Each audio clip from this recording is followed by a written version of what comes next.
I know words. I have the best words.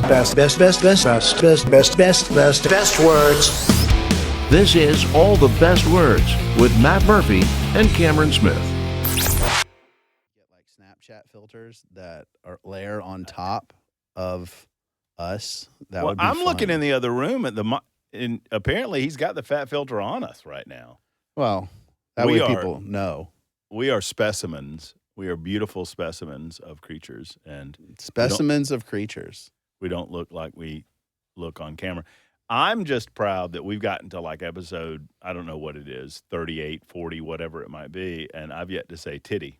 Well, there he goes. I thought about that. What?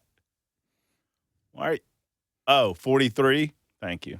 Episode 43. It's good. So 43 is when we said titty. Yeah.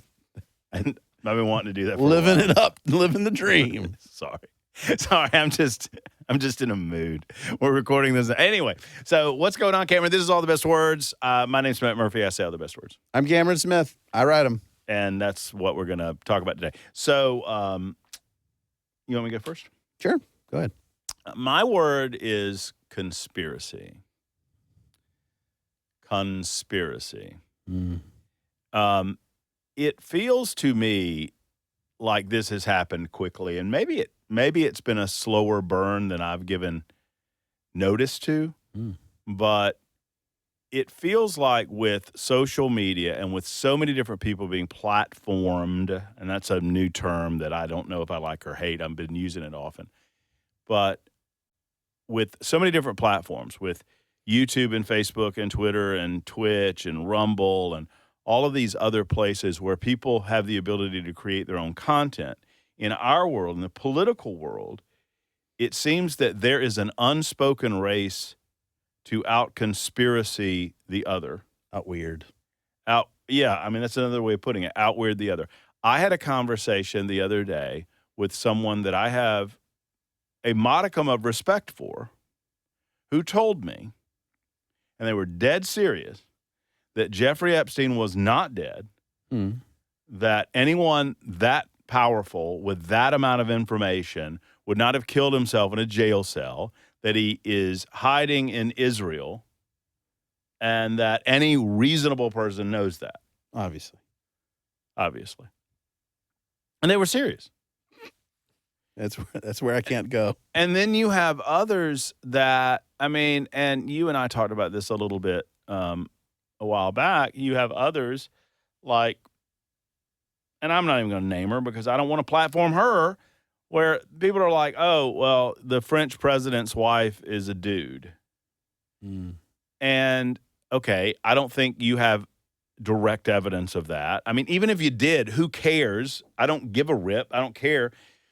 But it's like we're trying to out-conspiracy one another for clicks, but key in this is that you have to be dead serious. You got to mean it, and you got to own it, and you've got to defend it. And I don't think it's making anything better, Cameron. It's not. I actually have a column coming out. I'm hoping the thing that changes this is AI slop. So we see this in the social media channels, that it's just kind of weird, and it's getting weirder. But that's actually what humans have tried to do. It's like, I'm going to be so weird and say something so outlandish that I'll get views and clicks and likes. And at some point, we just have to be like, you're just a weirdo, and you need to stop.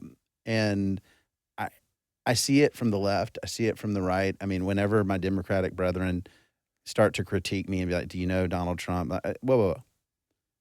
Tell me who the leader of the Democrats is and why are they terrible? And they're immediately like, no. I'm going to focus on you. And what we turn a blind eye to the weirdness on our own side. And the left does this too. I watch it all the time. It's like, no, we don't really have any leader. We don't have anybody. Like, we're just a movement, whatever. No, y'all are weird. The things that you're advocating for and putting out publicly are weird. Some of this really woke, crazy stuff we can identify because it's all over everywhere. Well, and I think part of it too is as incredible our ability is to reach massive amounts of people, we're only reaching those people who have some basic agreement with us. And as you continue to narrow your focus and get more conspiratorial or weirder, you gravitate those people to you. I mean, those people are gravitated to you. So at some point in the macro, I'm like, how in the hell could anybody vote for Kamala Harris? At the same time, there are many people that are like, how in the hell could anybody vote for Donald Trump? Because they are so, there are walls of separation between myself and those people. Yeah.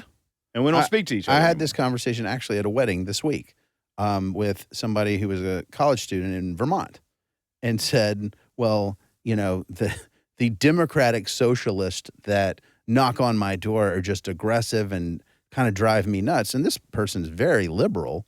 And they were talking about their political clubs and the things. And I'm like, whoa, wait a minute. I don't have any context for this. And then I was talking about sort of this kind of thing, like how you and I talk.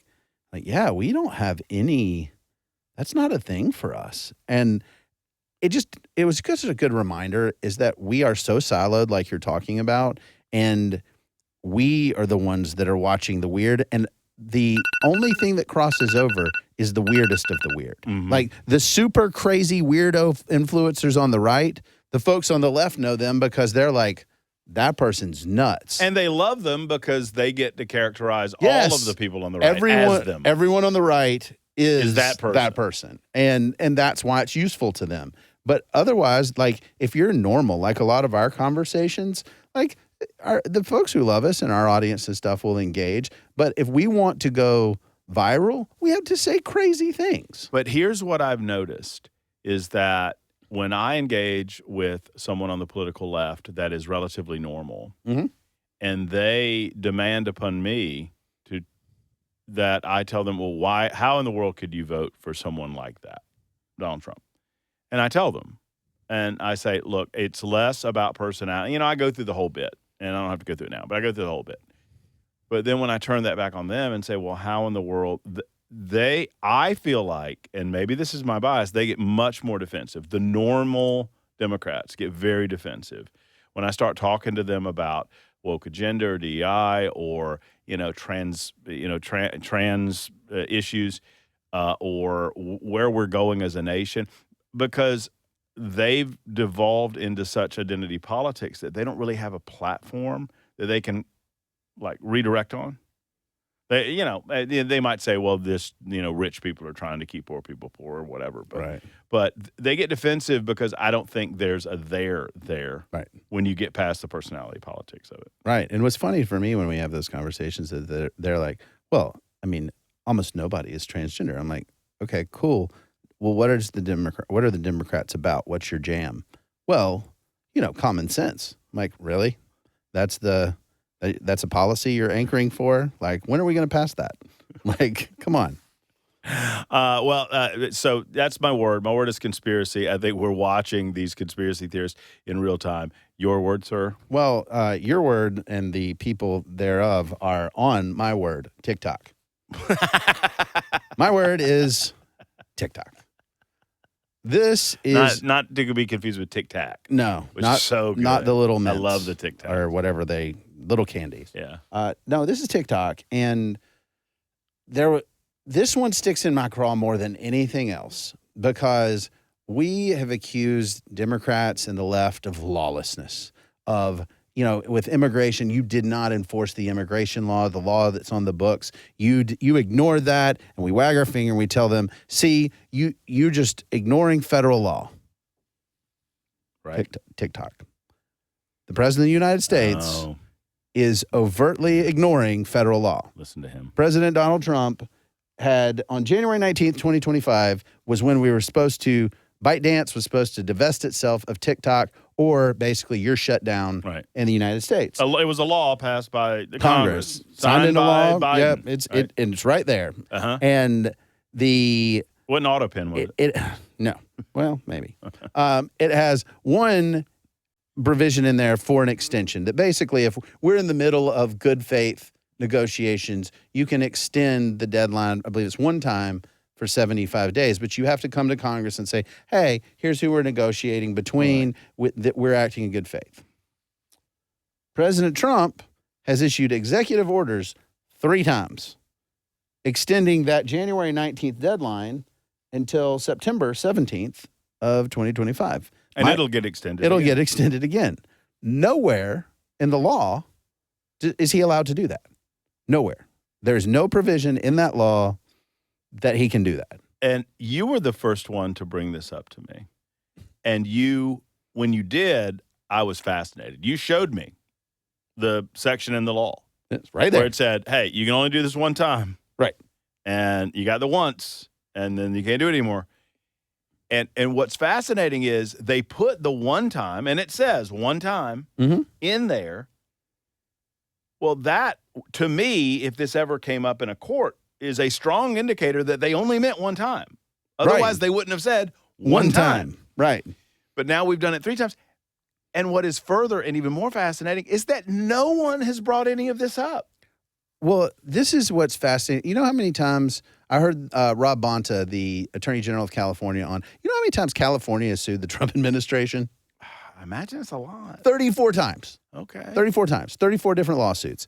Okay. This is very clearly a violation of law. It's not close, right? Nobody is suing to enforce this.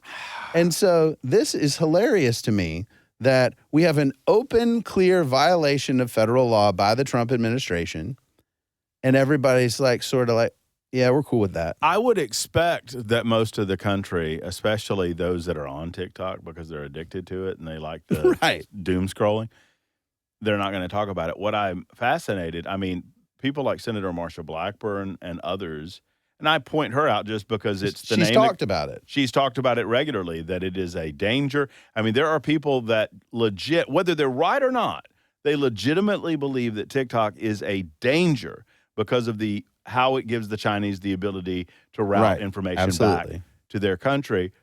Why aren't they talking about this? Or, I don't know, the people that voted for the law.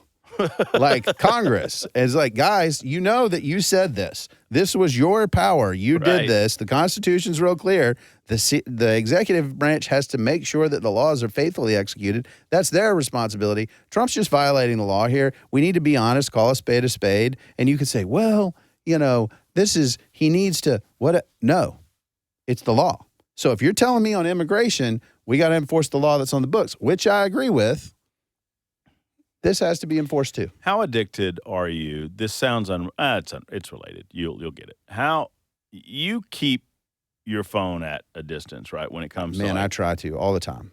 But I eliminated TikTok. I had TikTok. And I eliminated it. And I admit that I leaned on Instagram and Facebook Reels as a way to get over, because those little 30, 45 second little, there's a reason they call it doom scrolling, right? Yes. And I wonder what people would really do if you took that away from them. If tomorrow you and I stood before Congress and said, you must do this, and they said, okay, Cameron and Matt, y'all are right, we're going to just shut her down. Mm-hmm. I think that people would freak out. I agree. And I think that's why we need to force the issue. Is this was a law. Congress thought it was a good enough idea. It was not a close vote. Like, this was one where Congress was like, let's do it. It was duly enacted. There's no argument that it wasn't. What's happening is Trump is literally saying, well, I can ignore the law when I want to, which is exactly what the Biden and Obama administrations did, so that you don't have a leg to stand on when it's, I just ignore laws I don't want to enforce. I would have a lot more respect. And I think I know what Trump's doing. I mean, Trump became convinced, and I think there's some truth to this. Barron, his son, and some others in his inner circle convinced him that he won through social media engagement on social media, going on Joe Rogan and doing these types of things.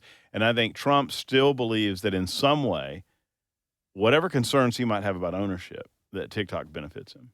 Yes. And that the youngsters like it. Barron likes it. We're going to do it.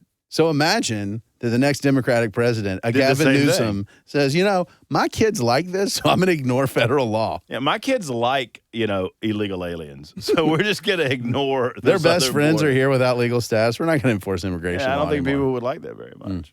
Well, I like doing all the best words, and I like you. Thank you. I like you too. Yeah, even though you're blue. I am very blue today. That's nice. That's nice. Well, that's going to wrap it up for us on All the Best Words. We appreciate you liking, subscribing, give us the old thumbs up. Do what you have to do. I don't think we're on TikTok.